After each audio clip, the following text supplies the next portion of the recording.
interviews.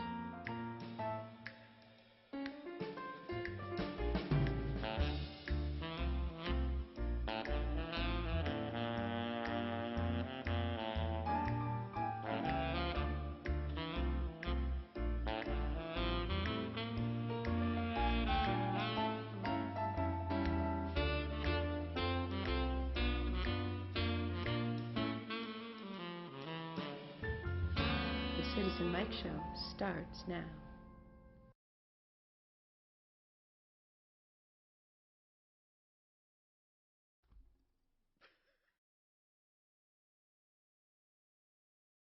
Welcome to the Citizen Mike Show. Thanks for tuning in. We do appreciate it. My name is Mike Burdinsky. This is the episode for January 18, 2018. On my right, Ralph Tomaselli, the editor of the Record Journal. Disclaimer, Ralph, I have a lozenge in my mouth because my throat's been dry all week, and I'm not sure I can talk for as long as I do, which is, what, 2 hours or something? Something like that. Way too long. So my apologies to the viewer. I hope it's not distracting. It'll dissolve in 2 minutes. Ralph, a question to you. The Record Journal had a major story, is a good story, on the front page of the Journal on January 10. Okay. About the financial results of the town for the fiscal year ending June 30, 2017. Right. The underlying question, we're going to put some facts on the screen. I don't want you to get to it right now, but the underlying question is, in view of those financial results, has the town been overtaxed, or was the town overtaxed in that fiscal year? What is going to happen to the political argument that Democrats and some others have made that the town has been overtaxed? Right. And that the town's rainy day fund is too high, and in some of their presentations, they wanted the balance of the rainy day fund to be taken down, and they got their wish to some degree. But let's get some facts up first, and then give you some time to think about that. Absolutely. And me too. Okay. So the story on January 10 starts out this way. The headline is 2016-2017 ended in the red. And viewers know there's a difference between ending in the red and ending in the black, I think. The red is you're losing money, and the black is you're okay. The subhead title, 1.4 million shortfall in Wallingford budget, an article by Matt Zabrook. Dayline Wallingford, the town finished the 2016-17 fiscal year with a $1.4 million deficit, according to a recent financial audit. As a result of the shortfall, the town's general fund balance, or so-called rainy day fund, fell from $29.2 million on June 30, 2016, to $27.8 million on June 30, 2017, according to the annual audit prepared by the accounting firm Bloom Shapiro in West Hartford. Now, some reaction from counsel, because every good Record Journal story, you've got to get the reaction angle, right? Right. And before I read some of these reactions, it seemed almost like the Republican reaction could have been the Democratic reaction, and vice versa. I agree. You almost could have flipped them around. I think the Mayor Dickinson could have said, if he wasn't too defensive about it, yeah, we did the best we could, estimating the budget fiscal year 2017. Things didn't turn out quite as we would have liked, but lucky for us, you have Mayor Dickinson as your mayor and Jim Bowes as your chief financial officer. Lucky for us, and we have a healthy fund balance, a healthy rainy day fund, and we can easily absorb this. No one worry.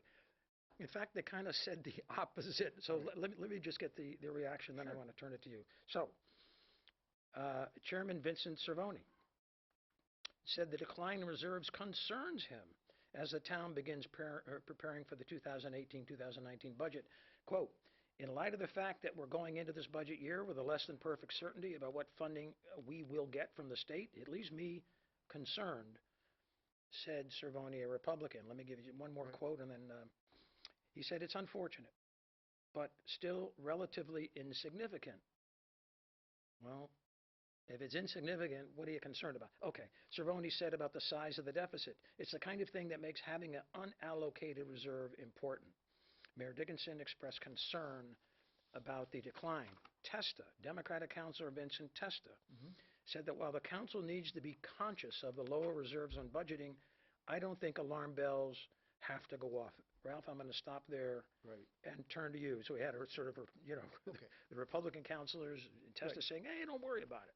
Okay. Just real quickly, Yeah. Vin Cervoni says he's concerned about the decline in reserves and the fact that the town was quote unquote in the red. And from a numbers standpoint, maybe he truly is concerned, but I can't help but think from a political standpoint that he's better off. I think that there was a rising chorus last year about the whole issue of taxpayers being overtaxed, and I think that actually it's better for Vin Cervoni and the other Republican counselors that the budget's in the red. I get it, and I agree with you. Okay. I get it. I agree with you. Now, I got some other Yeah. lines I want to pull, but Right. before we get to those, with this upcoming budget year, Mhm. is the mayor so defensive, maybe paranoid about this deficit, that he is going to do what he needs to do to make sure that doesn't happen again and plump up the mill rate a titch to make sure there aren't two deficits in a row? Your thoughts? Well, I don't know exactly what Well. the mayor will do, but what I will say is politically, the mayor isn't in the same class as anybody else for the most part, but I think politically, this shortfall is very good for him. I think he's a very shrewd politician, and I think he understands that. So I think he's a little happier from a political standpoint with the shortfall than he is ever going to let on. Got it. And I agree Okay. with that.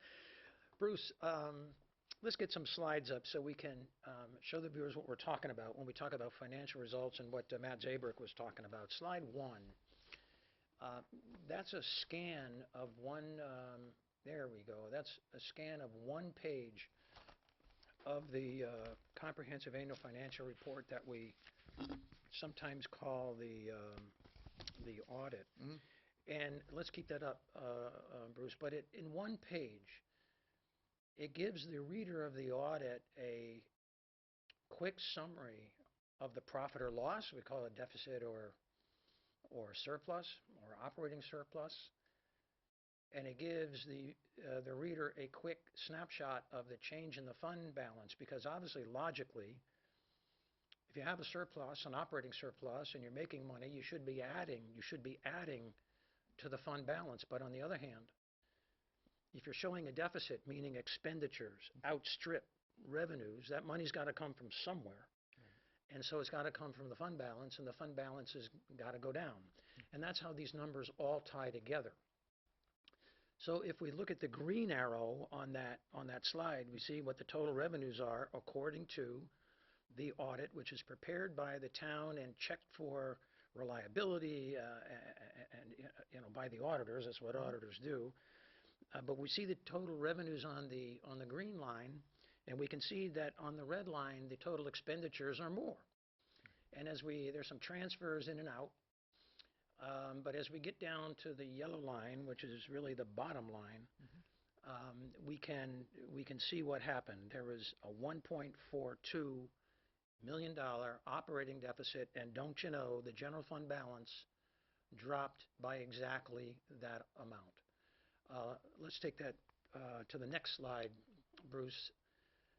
The next slide is really just a close-up of that first page. That first page had a lot of content in it, and so here it's a close-up of that 1.42 net change in fund balance.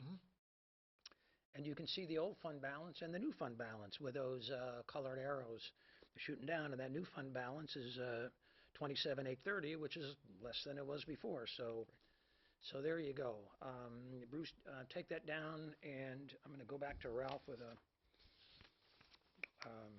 question or two. So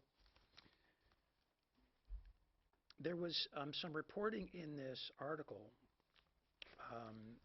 that the mayor, and this is towards the end of the article, he said he doesn't consider the audit's findings a true deficit because the town still holds a positive balance in the general fund. And this is where, in my mind, I say, okay, the clown car is still Yeah. parked at Town Hall. Yeah. This is another example of the mayor pretending that, I guess, that he doesn't know what an operating deficit or operating surplus is. He doesn't know how to read his audit. He's never had any contact with his own comptroller. He, never spoke to the auditors. That he's a complete babe in the woods Right. when it comes to, I don't know what the surplus is. I mean, we got money. I mean, how can you say it's a deficit? Come on, Mayor.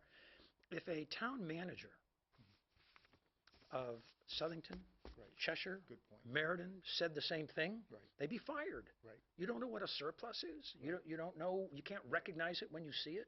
Yeah. I mean, seriously? And then playing along and enabling this is the comptroller.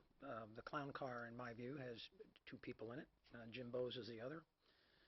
So he says, come on, we have two ways of doing this, and we really have a surplus if you look at it the other way. And I'm going to put something up on the screen in a second that illustrates that. But Bowes writes in a memo that there's really something called a budgetary surplus of 314,000, and he explains in this article what he did.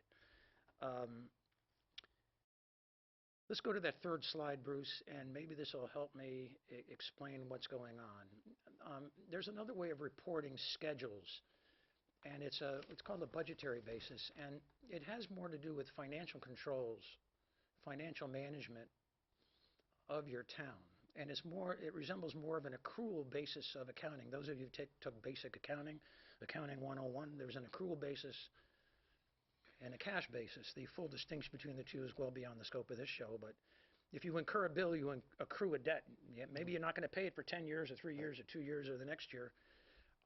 But that's what this budgetary system does. And it's not a bad thing. You don't want your department heads incurring a bill at the end of the fiscal year for like $10 million, not being aware of it or reporting it. And then it comes due and it's paid the next year, and suddenly you have a $10 million expense. I mean, so there is a place for this accrual type of accounting, this budgetary accounting and these budgetary schedules. But it's no good for measuring the growth of the fund balance. It's no good for measuring operating surplus or deficit. And if you don't have a grip on what the fund balance is and the actual amount of money that you have, you don't have a good place to start when you see what you can afford to put in the next year's budget. You don't know what you can afford to set aside for credit ratings. You just don't have a handle on this. And an illustration, Bruce, you can take that down at this point. Bo says they've got a surplus. If you look at it his way, you got a surplus. Yet the fund balance goes down. And so you could, in Bose's thinking, surplus your way into bankruptcy. He reports to the press and the public, well, we've had a surplus. Meanwhile, the fund balance is sinking. And that's the danger of trying to confuse the public about the results, financial results of the town, especially when your auditors have said, and Jim Bowes has also said, because he prepared this operating statement, that you have a $1.4 million operating deficit. And if you take, I'm going to run out of gas for a minute, Ralph, and turn it over to you. But Jim Bowes in this article, according to the quote, says, well, we have a $300,000 surplus. The audit says there's a $1.4 million deficit. That's $1.7 million swing. Yeah? Got it? I mean, I'm trying to sort of lay this out. Your thoughts? Well, Vinnie Cervoni. And if I need to clear something up, you gotta tell just me. real quickly. Yeah. Vinnie Cervoni, who obviously didn't get the memo from Mayor Dickinson and Jim Bowes, Right. and who does not have the apparently political insulation that the mayor has, the ability to win year in and year out, he says at the end of the article that he hopes the recent audit will change the way people look at the reserve fund.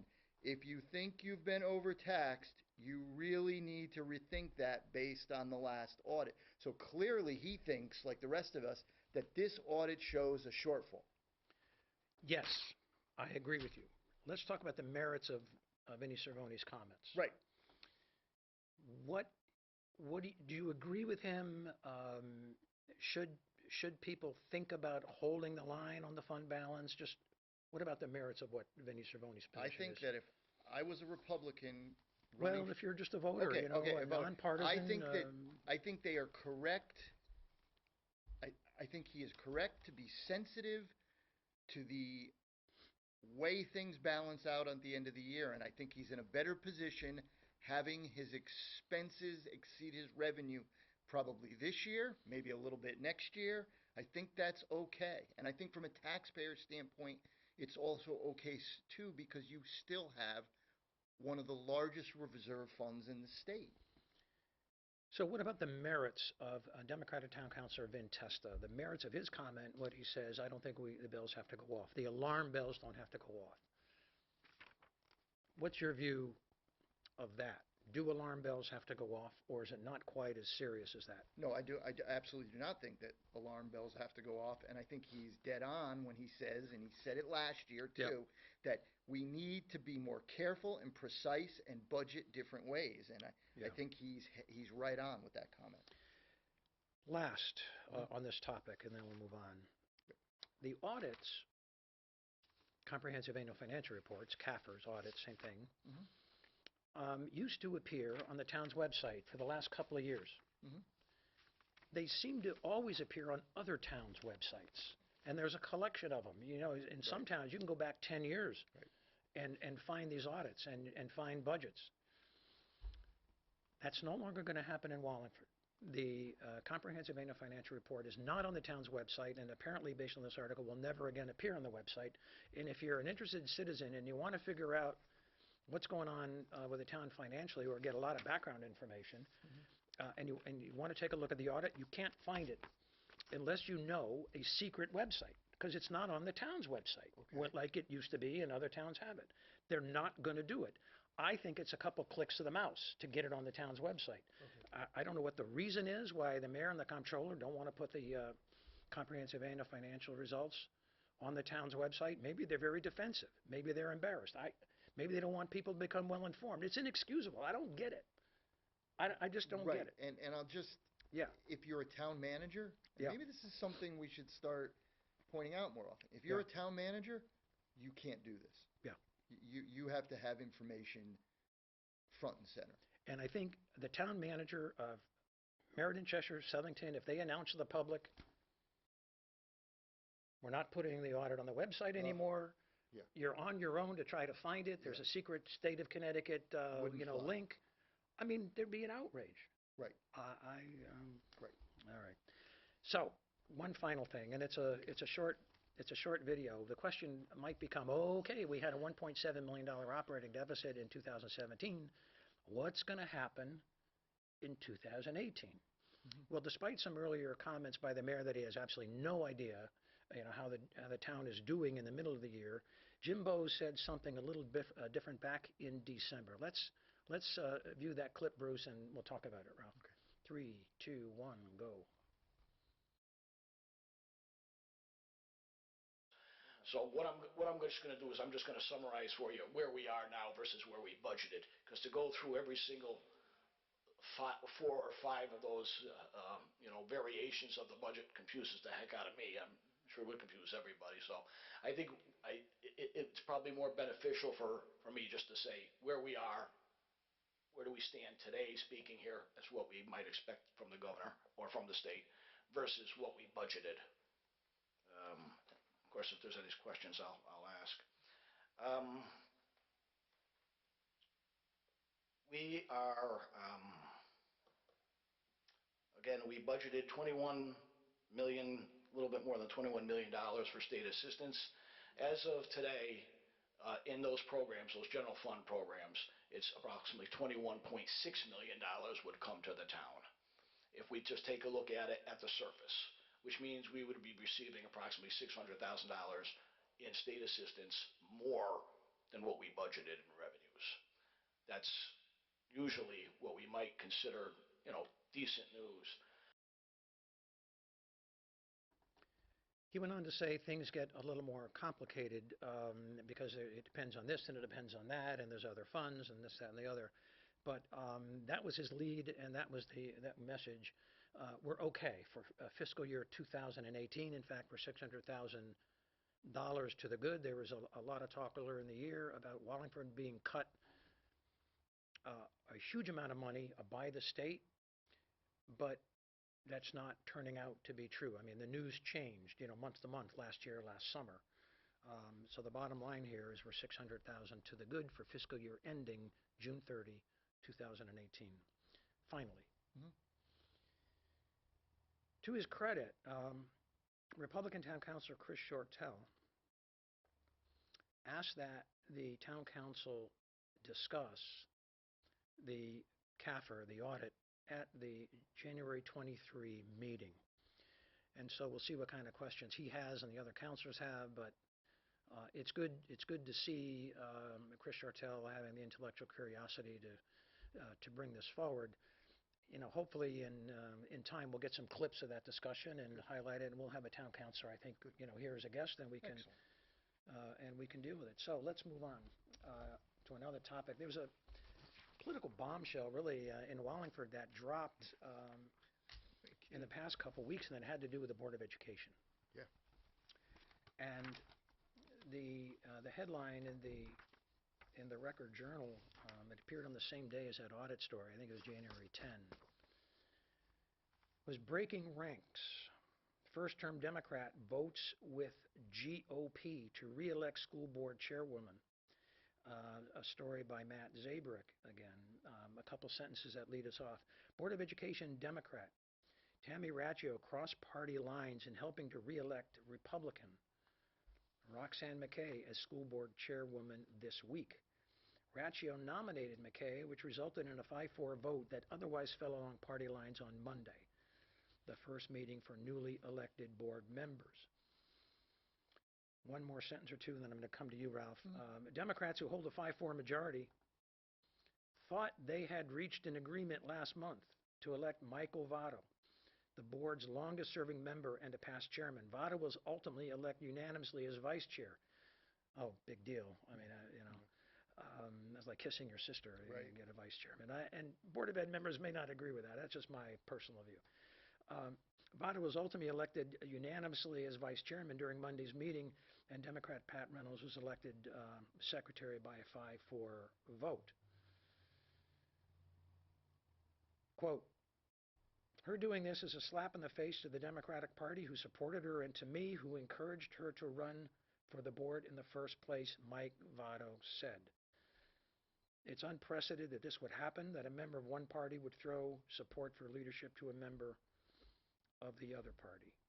Ralph, up to this point, what you're just thinking? in terms of context, very rare that a party that wins a majority on the board doesn't elect the chairman. Yeah. He's right. I don't know if it's quite unprecedented, but is it extremely rare? And then the only other point I'd make right off the bat is that it would be cruel under any circumstances. But when you're a Democratic Party that has not been able to win a majority on the council or the Board of Education in some time, I mean, this was a ray of hope, and that she snatched it from them and didn't offer much of an explanation publicly, in my mind. Just, again, it was cruel. Yeah. Skipping down the article, there's a sentence, Democrats gained a majority in the school board for the first time in 8 years. See that, Mike? And they hadn't gained it. They haven't had a council majority in that time. Yeah. So it's been at least 8 years. And here you go. One of the biggest advantages, Matt Zabrick writes, one of the biggest advantages in holding majority for a party is getting to choose board leadership. Right. So here the Democrats struggle and they work and they campaign, and the point of winning and getting a majority is that you can get the leadership positions and put your influence onto the Board of Education. The chairman sets the agenda. The chairman appoints chairs of subcommittees, and the Board of Ed operates with a very active subcommittees. So it matters It matters a lot. And it's not like Mike Votto is a strange quantity. Right. Mike Votto has been a top vote getter, not the top necessarily, but he's been in the top tier in collecting votes almost all his political life. Voters in the education community know and trust Mike Votto. And so it was a shock to Democrats for Tammy Raggio, who was running as a Democrat, presumably to elect the Democrat to leadership positions, then come out and sort of publicly say Mike Votto cannot be trusted with that position. Mike Votto then, reacted by saying that's a slap in the face, and why isn't it? Why isn't it? I mean, why isn't it a slap in the face? Well, That's it absolutely is. yeah, yeah. Pat Reynolds, Democrat on the Board of Ed, said, I was disappointed.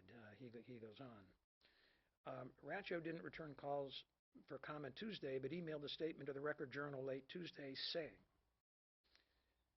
I believe continuity and leadership will be critical to preserving the high-quality education students currently receive given the unprecedented state fiscal challenges. Let me just go back. I believe continuity and leadership will be critical to preserving the high-quality education. So, you elect Mike Votto, chairman, in Tammy Raggio's view, there goes the education system. That's the inescapable conclusion. How do you conclude from that? That's not much of an explanation. Well, that's what you say when you got nothing else to say, I think. I guess. Or there is something else, Right, going on. And if but there is, just say it. yeah, that's right. I think anybody could respect any explanation that anybody has, but give it and answer questions. Yeah. That no one asks more than that. So Votto went on to say that he felt betrayed. And finally, he says, when someone promises you something and then they flip, you have to question their trustworthiness, their integrity, and their character. The article, certainly has more content than we have time for. Right. So today, and when we decided this would be an agenda item for us, I didn't know. I don't think you knew that there was going to be a letter in the editor in the paper today, the 17th of January, from a good friend of Tammy Raggio's. Right.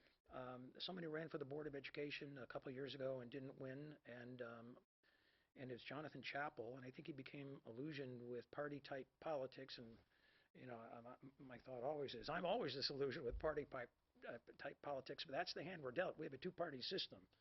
You got a two-party system, and you got to learn to work within that, or find yourself on the out. But Jonathan Chappell wrote a very flattering letter of Tammy Raggio, and correctly commenting that she's a newly elected member of the board. And he criticized some of the comments that I read in the paper as an overreaction by certain individuals. But he expressed his confidence that Mrs. Raggio will always have the best interest of our students at the forefront when considering any issue that comes before the board. I don't disagree with that. Right. I don't think that's what we're saying here. No, right. That's right. Those who know Tammy personally, professionally, and through her numerous volunteer efforts for our students prior to her election can easily attest to her trustworthiness and integrity among her other positive traits. And that ends, well, there's a few more words by Jonathan Chappell, but that's, him coming to her defense. They're friends, and that's fine. That's how the system works. Absolutely. Your thoughts on that? Well, my thoughts actually go to the first line in his letter. Should a candidate be chosen based on factors including experience, qualification, and character? Unless I'm missing something about Mike Votto. Yep. He has more experience than Roxanne McKay, excuse me. Yep. This is not a slight on Roxanne. Agreed. This is empirically. Yep. He has more experience. He's got more qualified. And certainly both Roxanne and Mike Votto, as far as I know, there's not character issues. Yeah. So it's not like Mike. So if you weighed those, I don't understand how you could come down on the side of the rival party. I mean, everything even being remotely close, you would vote for the person in your party who you said you were going to vote for. So is Tammy Raggio toast? Well, Tammy Raggio, it should be pointed out, and I think, and I said this to you off camera, and I'll say it on camera. She was one of the most impressive people that I felt we interviewed. back in the fall. So I had every reason to welcome her election to the Board of Education, and I'm still holding out hope. But politically, yes, I think she's toast. Let's move on. Yep. Okay. So there's a story in the Record Journal Tuesday, January 16, and it was about a dog attack. Yes. Normally this wouldn't hit my radar, but Right. there was such an explosion on social media, such a reaction to it. I thought we would comment on Yeah, it because absolutely. I almost never post comments up on Right. up on social media, but I did this time. As you probably know, I'm a dog person. You know, Right, absolutely. we've had 3 golden retrievers. So I kind of perk my ears up when I see this kind of a story. But the first thing that struck me about the Record Journal reporting is that the name of the owner of the dog that attacked the little dog Right. was not reported, and the address where the dog lived Right. was not reported. Let me just review the facts a Right. little bit, but I think everyone watching this show knows the story. Very short. Dog attacked, killed by neighbor's dog. Dateline Wallingford. A woman's dog was attacked and killed by 2 dogs near her home Monday morning. A woman was walking her Shih Tzu Poodle mix in front of her home on Bernadette Lane around 8 a.m. when it was attacked by a pit bull and a hound that lived nearby. And it's very short. The dog died on the way to the veterinarian. There's some meaningless detail. Officers went to the home and no answer. People are upset. That was it. Right. So how come the owner of the dog wasn't named? Well, the owner of the dog, The dog that did the attacking. right, and Yeah. neither owner was named. Yeah, right. And I think we rely on the police in a lot of these types of incidents, and it wasn't information that they at least supplied immediately. Now, that doesn't mean that the information doesn't exist and that we shouldn't go ferret it out. So I'm just saying immediately, though, on the scene, we generally rely on the police because this information has to be precise. You don't want to say that someone is at 15 Main Street if the dog actually was at 17. I'm not quarreling that point. Good. So what's wrong with the police department? I mean, Well, obviously the story got out Yeah, through the police department, so why are they withholding it? I don't think they're withholding it. I don't know why. Well, it's as good as withholding it if you know a story's being written and they won't tell you. I can't speak to why they didn't. Now, But I want the Record Journal to challenge that. Okay. You know. All right. Well, that's a good point. When there's a story, let's say there's an assault or a murder or a crime, Right. and someone is, we're not going to tell you who was arrested right now. Seriously, that happens all the time. But the other thing too here is, Yeah. and I think you're bringing up some good points. If the owner of the other dog is cited, their address will be in the paper. Everybody who is cited or arrested, as you know, their address appears in the paper. I'm not satisfied. Okay. There is an incident and someone's family member. Am I overstating that? Oh, a little bit. No, But I don't anyone who has a dog believes their Right. dog is part of the family. Right. This family member is dead in the street, Right. and another dog did the attack. Right. The police know who that owner of that dog is. Right. They went to the owner's house. Absolutely. They have the record. Right. Is the Wallingford Police Department releasing selective information No. so they don't hurt the feelings? I don't think It so. seems that way. Then why didn't the Record Journal insist on it, or is it a matter of philosophy that the Record No, Journal I don't think there's any wants to go easy on? No, not at all. Okay. I think it's just a You got matter to walk of me through this one more time. right. I think it's Then I won't break your arm anymore. No, you don't have to break my arm. It's good that we talk about Yeah. things. I do. I think it's just a matter of we collected this information that day. We didn't get all the information that you obviously, and we didn't go back, and we don't often do that. And So hold the story until Right. you got all the facts. well, I think there's some value in getting the information out there in the general location, but I Right. can certainly understand that people Yeah. that want to know more and more and more. There's no shortage of desire to know about this incident. So my angle Right. on this, because as you know, I like to have an opinion, sort of an angle on this. My angle when I first read the story is the Record Journal. Right. I thought, and now you've corrected me, knew who the owner No. was, because how could you not say that? Right. Knew who the owner was, and is not reporting it, and the other, the comments on social media had to do with with a remedy. What can happen? Should the dog be quarantined? I mean, a Right. lot of suggestions, some thoughtful comments on social media, and some comments that were not so thoughtful. My post had to do with, I want to know who the owners are, and I want to know the address, and I doubted that the legal system could impact a remedy, could affect a remedy. I just doubted that.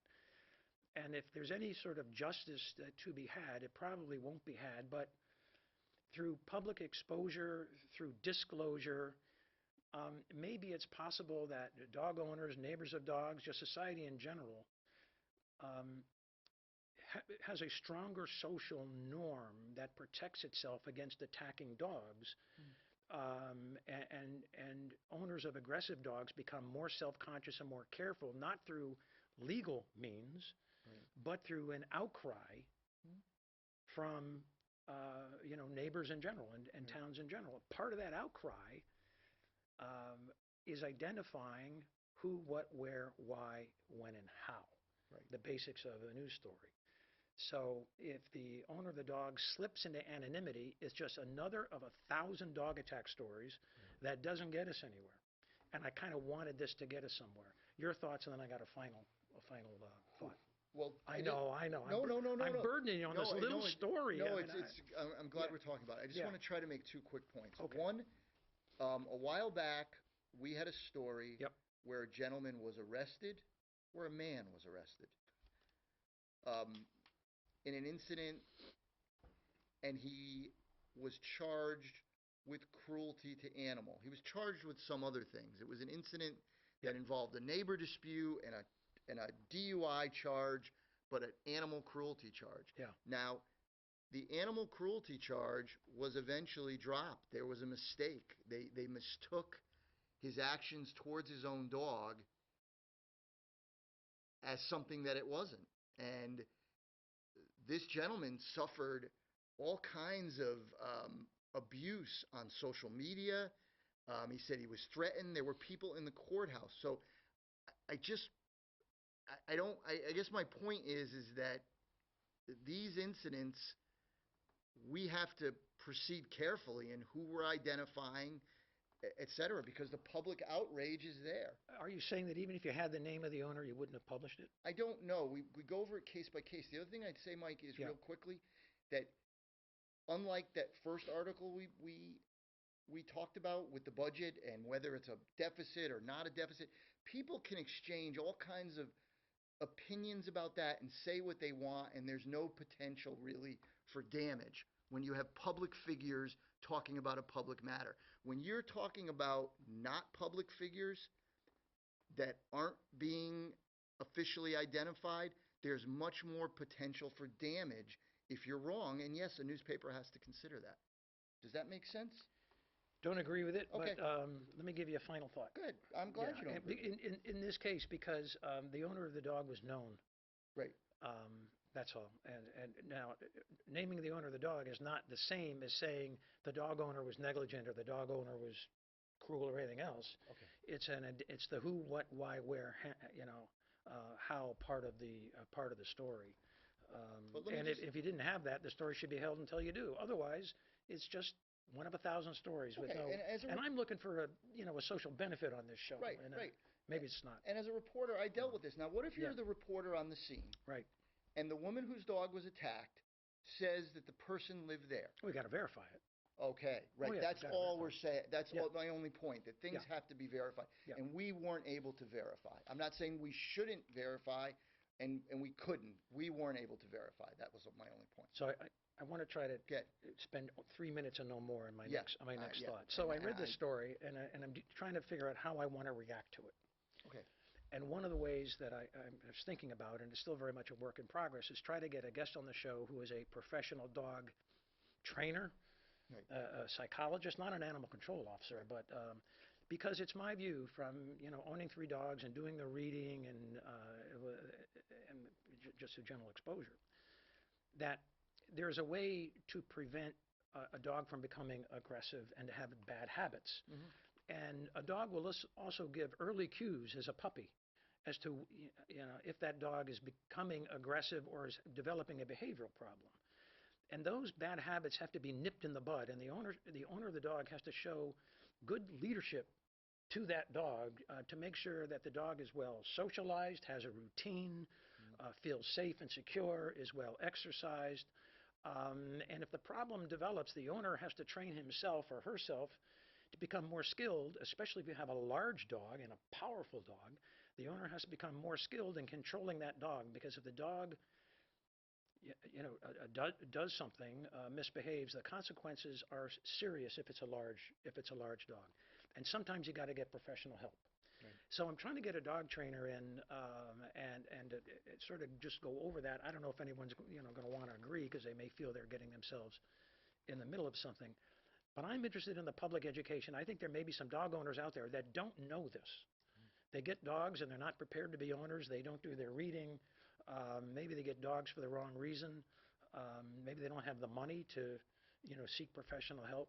But I think it's in public education, public awareness, and when something like this happens, I think there has to be a calling out so it doesn't happen again, or we can minimize it. End of lecture. Good points. Ready for something else? Yep. I bet you are. So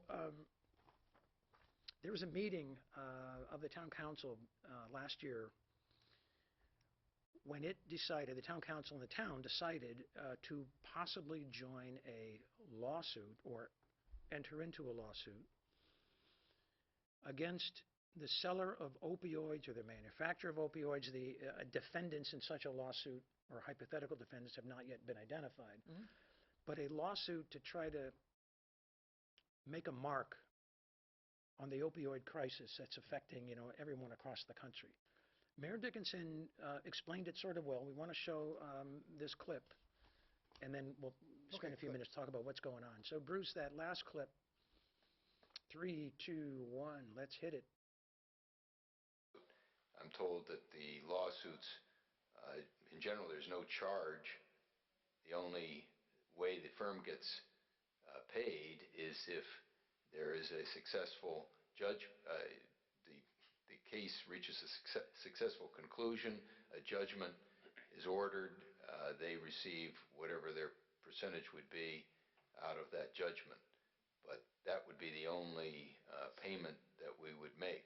But we need to go through a selection process to determine what firm, and I guess there are 3 or 4 that have experience in this, interview and find out who has experience. But hopefully we can be part of a loud voice in the United States of America saying, we see a problem and it needs to be addressed. I'd like to see an investigation by a neutral and then come back to us, then let's talk about it. But all in on this, I'm just not in favor of. So thank you, Mr. Chairman. I'm still concerned, and I know we got no commitment from the mayor about reporting to us or letting us know what's going on. So, Mr. Chairman, I don't know how we deal with that. I know I've been disappointed with updates on the CMAQ litigation. I just don't want to, which most of that information I've gotten from the press first. I don't want to be in that same situation because I see some sort of legal action in the town of Wallingford's future. I don't see any other avenue based upon what I heard tonight. So I don't know if we can arrange some sort of reporting, which is us, sort of demanding something for the administration. I know I'm going to hear we can't make them do anything, but we are not going to do anything that jeopardizes the potential success of the case. So if people are really interested in hearing something month by month, probably some months we'll have nothing more to tell you. I mean, I don't have any objection to that, but certainly I am not going to be participating in anything that would jeopardize a case. Your thoughts on both issues raised? I think I admire the mayor's point about being a loud voice, part of a loud voice in America, trying to bring as much attention as possible to opioid overdoses. And um, I think the mayor is right on with that. I don't know whether towns will win any money from these suits, but certainly the point is just as important as any money. Um, and it's a completely separate point, I think, the one that Craig's making about the administration not updating the council, and I think he's right also, although it seems to me it's a separate point. Yeah, so as a matter of procedure, this came up as a bid waiver. Okay, Now, you only seek a bid waiver if you're going to spend money. If Right. you're going to spend money, you're supposed to send things out to bid. right, So this was a bid waiver, which opens up the possibility of the mayor signing a retainer agreement with a law firm and suit being brought and actually monies being spent because it's a bid waiver. okay, The council had an opportunity here to put some controls on this. In other words, condition this approval on specifically in the motion, not on a verbal representation, which no one may remember 3 years from now. Yeah. But it could have been in the motion that this approval is conditioned on not a dime being spent for costs, legal fees, or anything else, and the retainer agreement, has to say that clearly. And second, that there be reasonable reports during reasonable periods of time on objective facts that don't prejudice the case. So that you don't get into a CMEX situation. Right. The mayor's assurance that, oh yeah, we can report to you monthly, rings hollow to me because I remember the mayor and Jerry Farrell Sr. reporting to the council and to the public saying, oh, really nothing has happened. And then you find out something very dramatic has happened. Right. The town suffered a serious setback. They just didn't want to say it, So the mayor and Jerry Farrell Sr. goes into this litigation or into this situation with that mindset, which I don't trust. So there was an opportunity missed. I don't have real high hopes for that lawsuit, but maybe it does have some use to put pressure on state and federal government to tighten controls on the opioid industry. Maybe damages will be recovered. The damages have to be for expenses incurred by the town Right. that were directly caused by the wrongdoing of someone involved in the opioid trade. That's how it has to work. right. And because Wallingford has a town ambulance, it may have more opportunities. to May have track- records. Right. It may have records. Right. It may be able to track expenses. Yeah. Should we call it quits? Absolutely. Thanks for tuning in to the Citizen Mike Show. We do appreciate it. Ralph and I are here on Wednesday afternoons, but it's ready for broadcast on Thursdays at 9, after a day or two. The Citizen Mike Show is up on YouTube. If you just Google YouTube Citizen Mike, Wallingford Citizen Mike, you'll be able to navigate that YouTube channel. And then after that, it's on WPAA, not only on Thursday night at 9, but on Friday at 9, Monday, Tuesday, or Wednesday at 9 o'clock. Hey, if it's 9 at night, it's Citizen Mike. Thanks, everyone, for tuning in.